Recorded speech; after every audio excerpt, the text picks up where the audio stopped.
नमस्कार मंडळी, स्वागत आहे आपल्या यूट्यूब चॅनलवर। ठरलं तर मग या मालिकेच्या पुढील भागामध्ये आपल्याला असं पाहायला मिळतं की आता सायली सगळ्यांना जेवायला सांगत असते, पण आता कोणी जेवायला तयार नसतं। तेव्हा आता सायली म्हणते, पूर्णाई तुमची शिकवण आहे ना की अन्नाचा अपमान केला नाही पाहिजे म्हणून, तर चला मग खाऊन घ्या बरं आधी की तुम्हाला बरं वाटेल थोडं। तेव्हा आता सायली पूर्णाईला स्वतःच्या हाताने खाऊ घालते। तेव्हा हे पाहून अर्जुनलाही खूप आनंद होतो, अर्जुनच्या डोळ्यात सुद्धा खूप पाणी येतं।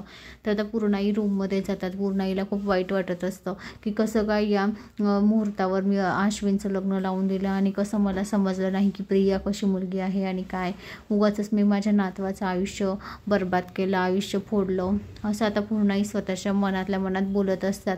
म्हणजे मोठ्यानेही बोलतात, पण आता हे त्या ठिकाणी तर सायली आलेली असते, कारण सायलीला पूर्णाईची अवस्था कळालेली असते म्हणून ती पूर्णाईच्या मागे मागे रूममध्ये आलेली असते।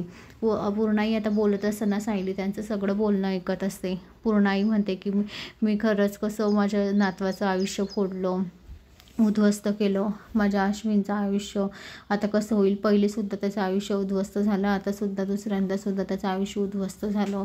देवा मला क्षमा कर, माझ्याने चूक झाली, मी मुलगी पाहण्यास खूप मोठी चूक केली, ओळखता नाही आलं मला, असं आता पूर्णाई म्हणत असते। तर पूर्णाईचा आता BP वाढून जातो, तर आता पूर्णाईला चक्कर यायला लागते।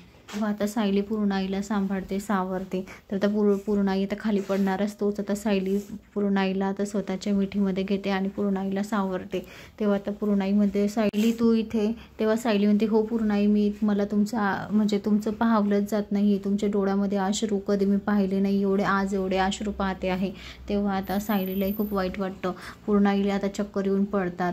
तर आता सायली खूप घाबरते। सायली आता घरामध्ये सगळ्यांना बोलवते की पूर्णाईला चक्कर आली म्हणून। तेव्हा सगळेजण आता गोळा होतात। तर आता इकडे मंडळी पूर्ण आई तर आता खूप पश्चाताप करते आहे। सायली आता हा पश्चाताप कसा भरून काढेल हे आपल्याला येणाऱ्या पुढील भागात पाहायला मिळेल। तर मंडळी, अशाच मालिकेच्या नवनवीन अपडेटसाठी चॅनलला लाईक आणि सबस्क्राईब करा, शेअर करायला विसरू नका। धन्यवाद।